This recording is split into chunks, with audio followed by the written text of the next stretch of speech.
आज हम exercise number 1.2 के लिए एग्जाम्पल करेंगे 7। Simplify the following. ये 3 हमारे पास पार्ट हैं, इसको सिंप्लीफाई करना है। यहाँ पे 4th रूट ऑफ 16x4y8, इसको सिंप्लीफाई करते हैं। जैसे कि आपको पता है कि nth रूट ऑफ a को हम एक्सपोनेंशियल फॉर्म में इस तरह लिख सकते हैं, a⁻1/n। अब इसकी पावर 1 अपनी तरफ से लिखेंगे और इसके बटे के नीचे जो इसका रूट्स नंबर होगा, nth रूट नंबर n लिखेंगे, थर्ड रूट नंबर है, थर्ड रूट्स है तो थर्ड लिखेंगे। इस तरीके से 4 है तो यहाँ पे 4 लिखेंगे। अब देखो 1/4 एक्सपोनेंशियल फॉर्म में आ गया। आगे हमें पता है कि अब देखो 16 को आप इसे लिख सकते हैं 2⁻4। किस तरह? 2 × 2 × 2 × 2। तो ये हमारे पास बनता है 16। 2⁻4 16 को लिख सकते हैं। अब ये लिख दिया। उसके बाद ये वैसे लिखा है 1/4 पावर है इसके। अब क्या है, पावरिंग कराने वाला फार्मूला हम लगाएंगे यहाँ पे।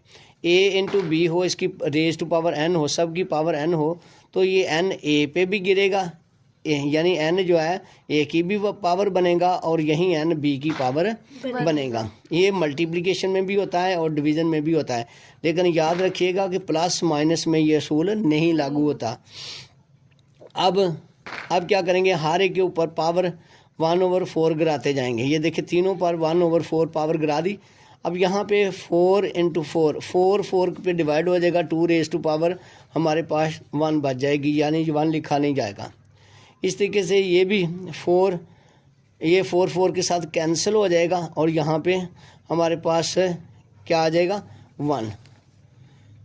तो x = 1 आ जाएगा। इस तरीके से y की पावर है 8 × 1/4, तो 4 2/8। ये यहाँ पे 2 आ जाएगा, y की पावर 2 आ जाएगी, 2xy² आ जाएगा आंसर इसका। नेक्स्ट मूव करते हैं थर्ड पार्ट की तरफ। हमारे पास थर्ड रूट ऑफ 27x⁻6y⁻9z⁻3। अब हम क्या करेंगे, आपको पता है कि यानी ये जो nth रूट है ये एक्सपोनेंशियल फॉर्म में इस तरह लिखा जाएगा। nth रूट ऑफ a को हम एक्सपोनेंशियल फॉर्म में इस तरह लिखेंगे, a⁻1/n। अब यहाँ पे लिखेंगे 1/3 और 27 को लिख सकते हैं 3⁻3 में। अब ये पावरिंग कराने वाला फार्मूला आपको पता है, a × b⁻n हो तो a पे अलहदा n की पावर बनेगी और b पर भी n की पावर बनेगी। अब पावरिंग करा दीजिएगा और इनको कैंसिल कर दीजिएगा।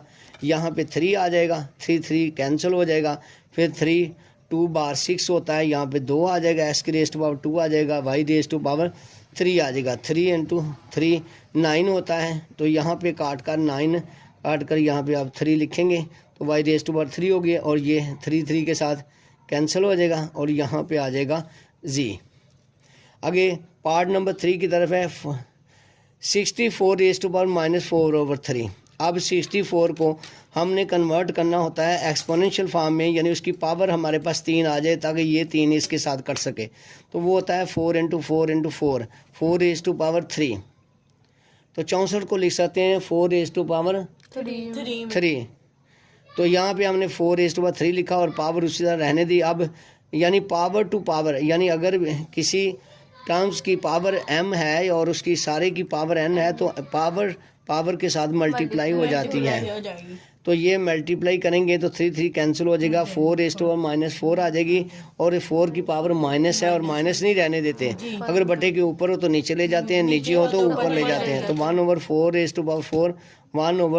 यानी 4 256 होता है।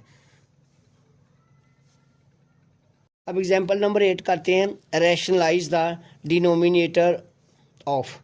ये 2 पार्ट दिए हुए हैं, कह रहा है कि इनके जो डिनोमिनेटर हैं, बटे की निचली रकम है जिसको आप मुखरज भी कहते हैं और नस्ब नमा भी कहते हैं, इसको हमने क्या करना है, रैशनलाइज करना है। अब पहले समझ लीजिए कि रैशनलाइज का मतलब होता है मुखरज यानी डिनोमिनेटर को नातक यानी रैशनल नंबर बनाना, यानी बटे के नीचे कोई रैशनल नंबर आ जाए और 1 जो है वो भी रैशनल नंबर है। इसके लिए हम जो रकम या टर्म्स दी हुई है उसके डिनोमिनेटर के कॉन्जुगेट से उस रकम को ज़रब और तकसीम करते हैं। जैसे अब इन एग्जांपल से वाज़ेह है कि square root 5 plus square root 2, ये वाली टर्म जो है वो हम क्या करेंगे, इसको मल्टीप्लाइंग भी कर देते हैं, डिवाइडिंग भी करते हैं। इसकी कॉन्जुगेट का आपको पता है कि दो सर्ड के दरमियान जो अलामत होती है, ये सर्ड है, ये दो सर्ड हैं, तो ये बाइनोमियल सर्ड जिन्हें बोलते हैं इसके बटे में, इनके कॉन्जुगेट से मुराद होती है इनके दरमियानी रकम बदल दी, अगर प्लस है तो माइनस कर दे, माइनस से प्लस कर दे तो कॉन्जुगेट बन जाता है। यानी अब यहाँ पे 5 under root plus 2 under root मौजूद है, तो इसका जो कॉन्जुगेट होगा वो 5 अंडर रूट माइनस से 2 अंडर रूट होगा। इसके साथ हम इसको मल्टीप्लाई करेंगे, यानी मल्टीप्लाइंग डिनोमिनेटर, इसको डोमिनेटर को यानी 2, इस रकम के साथ हम क्या करेंगे, डिवाइड भी कर देंगे और मल्टीप्लाइंग भी कर देंगे, ये वाले। अब ये देखें, इसके साथ मल्टीप्लाई, ऊपर वाला 3 जो है ऊपर वाले न्यूमरेटर के साथ मल्टीप्लाई हो गया और निचले डिनोमिनेटर दोनों आपस में मल्टीप्लाई हो गए। यहाँ पे हम अलजबरे का फार्मूला यूज़ करेंगे, a plus B into A minus B हो। अगर दो फैक्टर हों एक प्लस माइनस के साथ, तो आप माइनस वाले के स्केल ले लेते हैं, ए स्केयर माइनस बी स्केयर ले लेते हैं। तो इसको सामने रखते हुए हमने नीचे ये 5 अंडर रूट का स्केल लिया हुआ, माइनस 2 अंडर रूट का स्केल लिया हुआ है। तो आपको यहाँ से एक फार्मूला याद होगा कि अगर कोई भी किसी का रूट हो, स्केयर रूट और उसके ऊपर स्केयर हो, तो स्केयर और अंडर रूट दोनों ही कट जाते हैं, स्केयर और अंडर रूट जो है वो ख़त्म हो जाते हैं और नीचे से वो रकम रह जाती है, ए रह जाता है। या इस तरह आप याद रखिएगा कि अगर ए का स्केयर हो फिर अंडर रूट लिया जाए तो फिर भी ए ही होता है, या ए का स्केयर रूट हो और फिर उसका स्केयर हो तो फिर वो भी ए ही रहता है। इस तरीके से 5 अंडर रूट स्केयर जो है वो 5 हो जाएगा और 2 अंडर रूट स्केयर 2 रह जाएगा। अब 5 में से 2 माइनस करेंगे तो आंसर आएगा 3। ये 3 इस 3 के साथ कैंसिल हो जाएगा, ये 5 under root minus 2 under root हो जाएगा। अब हम एग्जाम्पल नंबर 8 का पार्ट 2 करते हैं, 3/5 under root minus 2 under root. इसको हम रैशनलाइज करेंगे, इसके लिए हम multiplying and dividing by conjugate, इसके कॉन्जुगेट के साथ इसको मल्टीप्लाई कर देते हैं, डिवाइड कर सकते हैं। 5 under root minus 3 under root, ये दोनों बाइनोमियल सर्ड हैं, तो इनके दरमियान माइनस की अलामत है, तो उसका कॉन्जुगेट प्लस की सूरत में आएगा। अब इसी से मल्टीप्लाई करें, 3 जो है हमारे पास न्यूमरेटर है, इधर न्यूमरेटर है, न्यूमरेटर को न्यूमरेटर से मल्टीप्लाई करेंगे, 3 into 5 under root plus 3 under root आ जाएगा।